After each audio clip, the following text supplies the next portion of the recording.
जय श्री कृष्णा। राधे राधे। धार्मिक नगरी वृंदावन में निधिवन एक अत्यंत पवित्र रहस्यमय धार्मिक स्थान है। मान्यता है कि निधिवन में भगवान श्री कृष्ण एवं राधा रानी आज भी अर्धरात्रि के समय रास रचाते हैं। रास के बाद निधिवन परिसर में स्थापित रंग महल में शयन करते हैं। रंग महल में आज भी प्रसाद प्रतिदिन रखा जाता है।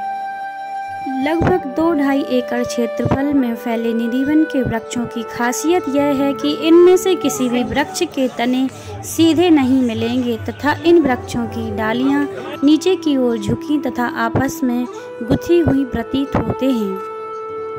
निधिवन परिसर में ही संगीत सम्राट एवं ध्रुपद के जनक श्री स्वामी हरिदास जी की जीवित समाधि, रंग महल, बांके बिहारी जी का प्रागट स्थल, राधा रानी, बंसी चोर आदि दर्शनीय स्थल हैं। वन में प्रतिदिन रात्रि में होने वाली श्री कृष्ण की रास लीला को देखने वाला अंधा, गूंगा, बहरा, पागल और उन्मादी हो जाता है ताकि वह इस रास लीला के बारे में किसी को बता ना सके। निधिवन में जो 16,000 आपस में गुथे हुए वृक्ष आप देख रहे हैं, वही रात में श्री कृष्ण की 16,000 रानियां बनकर उनके साथ रास रचाती हैं। रास के बाद श्री राधा रानी और श्री कृष्ण परिसर के रंग महल में विश्राम करते हैं। सुबह 5:30 बजे रंग महल का पट खुलने पर उनके लिए रखी दतुन गीली मिलती है और सामान बिखरा हुआ मिलता है, जैसे कि रात को कोई पलंग पर विश्राम करके गया हो। रंग महल के अनुपात में बड़े आकार का ललित कुंड है, जिसे विशाखा कुंड भी कहते हैं। यह तो निधिवन के बारे में जानकारी हो गई। अब आपके लिए, अगर आप निधिवन में दर्शन करने जाते हैं तो आप वहां से क्या क्या लेकर जाएं। माना जाता है कि यहाँ पे प्रभु रास रचाने आते हैं, इसलिए यहाँ की रज को अपने मस्तिष्क से लगाना बिल्कुल ना भूलें और यहाँ के पेड़ों की, यहाँ की मिट्टी थोड़ी सी अपने घर पर अवश्य लाएं। उससे सुख शांति बनी रहती है एवं किसी भी बाधा होने पर उस मिट्टी से तिलक करें। यहाँ पे सिंदूर फैला हुआ रहता है, तो वहाँ का सिंदूर अपने माथे पर अवश्य लगाएं। और रंग महल में राधा रानी का श्रृंगार मिलता है, वहाँ का सिंदूर भी मिलता है, इसलिए वहाँ का सिंदूर अवश्य लेकर आएं। यह सौभाग्य का प्रतीक माना जाता है। यहाँ के वृक्ष गोपियाँ माने जाते हैं, इसलिए इनको गले अवश्य लगाएं एवं बहुत सारा प्यार करें और महसूस करें कि यह आपके साथ हैं। एक बात का विशेष रूप से ध्यान रखें कि वृंदावन के किसी भी पेड़ पत्तियों को ना तोड़ें, क्योंकि यहाँ पे पत्ते पे राधा रानी एवं कृष्ण निवास करते हैं। देखिए वहीं बताया, यहाँ भी देखिए जिसमें ये फल आता है, जिसमें फल आ रहा है ये गोपी है, और जिसमें फल नहीं आता वो कृष्ण है। तो ये सारी गोपी बोली श्याम सुंदर में इस वन में कैसे रहूंगी, तो भगवान कृष्ण बोले तुमको बैकुंठ भेजे देते। ये मुक्त लता बोलते, इसको पहले से वृंदावन का तुलसी का वन बोलते। वृंदावन तुलसी का वन था, वृंदा माने तुलसी और वन माने जंगल। तो ठाकुर जी जंगल में विहार करते थे, कोठी में नहीं रहते थे। श्री कृष्ण का नाम है दीनदयाल, भूखे को भोजन, प्यासे को पानी। ये आप तीर्थ यात्रा कर रहे तो आपको 6 चीजें मिल रही वृंदावन आने से। पहले तो आयु, फिर यश, फिर पितृदेव प्रसन्न, लड़के आज्ञाकारी, धन की शुद्धि और कृष्ण का धाम। जो तीर्थ यात्रा करते हैं उनके घर में मंगल हो जाता है। जब आप इस मोबाइल को खोलेंगे तो ये वृक्ष आएगा, देख लो गौर से। जब आप नेट खोलेंगे मेरा YouTube, निधिवन और शंकर, तो ये मोबाइल में ये पेड़ आएगा और यहाँ मेरी घोटी भी आएगी, मेरा स्वरूप भी आएगा। बोलो राधा रानी की। तो ये नेट पे है हम।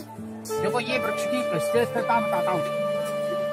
ये वृक्ष का विदेशी लोग ज्यादा ले जाते हैं इस फोटो को, क्योंकि इसमें एक गोपी एक कृष्ण। गोपी का अर्थ क्या है और कृष्ण का अर्थ क्या है। कौन सा माखन लूटा भगवान ने, आपकी इंद्रियां मक्खन की तरह हो जाए और मन वाणी मिश्री की तरह। बांके बिहारी में लाखों रुपए आता है और बांके बिहारी सारी रख लेते नोट, तो एक भी करोड़पति नहीं। तो एक गोसाई करोड़पति है। भगवान को आप घर में 2 लड्डू का भोग लगाओ और पर्दा लगा दो और 20 मिनट बाद खोल के देखेंगे तो 2 ही लड्डू मिलेंगे। तो एक लड्डू कम हो जाए तो फिर नहीं लगाएगा भोग। बोलो राधा रानी। भगवान तो केवल भाव लेते, क्या लेते जी। तो भगवान को आप नम्र भाव होना चाहिए। शंकर भगवान जब आए तो शंकर जी और श्री कृष्ण जब रास किया तो शंकर जी का घूंघट खुल गया और नीचे से लहंगा खिसक गया। तो गोपियां बोली श्याम सुंदर ये गोपी है कि गोपा। बोले ना ये गोपी है ना गोपा, ये तो भोलेनाथ। तो वो असली रूप में आए तो उन्होंने डमरू बजाई। तो एक बड़ा भारी बंदर आया, उसने डमरू खींच ली। तो शंकर जी बोले कृष्ण जी क्या चक्कर है। बोले मेरा नाम है कृष्ण। पहले लूटते हैं फिर माला माल करते हैं। बोले आपकी डमरू ले गए, तो भगवान ने बंसी बजाई तो हजारों डमरू बजने लगी। तो शंकर जी बोले कृष्ण मेरी तो एक डमरू थी, तो हजारों डमरू बज रहे। बोले जो वृंदावन में आते हैं भक्त और जो कामना करते हैं वो पूरी होती तभी तो आते हैं। वृंदावन में पहले जंगल था, अब 5,500 मंदिर हैं और 27,000 संत और 10,000 भिखारी और 5,000 विधवाएं और कोई भूखा नहीं सोता है। बोलो राधा रानी ताली बजाओ। ये गड्ढे क्यों लग रहे इनका भी बताएं, ये कचरा क्यों अंडला है। यहाँ पूरे वन के अंदर झाड़ू लगती है, तो ये सारे पेड़ झुक रहे, ये ज्ञान दे रहे कि आप भी झुकना चाहिए। नम्र भाव, जब हाथ जोड़ोगे तो आप विधायक बन सकते हो, मंत्री बन सकते हो, बन सकते ना, क्योंकि जब नम्र भाव होगा बोले यार बहुत अच्छा आदमी था जो आज चला गया। नहीं, अच्छाई बुराई का कब पता लगता है? जब अंतिम समय। बोलो राधा रानी की। प्रयास करती करती सारी गोपी थक गई, तो भगवान कृष्ण से बोली श्याम सुंदर मुझे प्यास लगी। तो भगवान कृष्ण बोले अरे गोपियों, मेरे संगे जो रास करता है उसको कभी प्यास नहीं लगती। तो ललता जी ने गुलचा मार दिया, तो कृष्ण मुस्कुरा गए। कृष्ण बोले राधा रानी आप कह रही हो तो मैं बंसी से कुंड खोदे देता हूँ, जो मेरे दर्शन कर लेते हैं उनको प्यास नहीं लगती। बोलो राधा रानी। राधा रानी श्री कृष्ण को नाम से जानते देखा नहीं, और जिसने देख लिया उसका आना जाना बंद, क्योंकि हम आप 100 वाट के बल्ब हैं, वो 100 वाट का बल्ब, उसके सामने जाएंगे तो फ्यूज हो जाएंगे।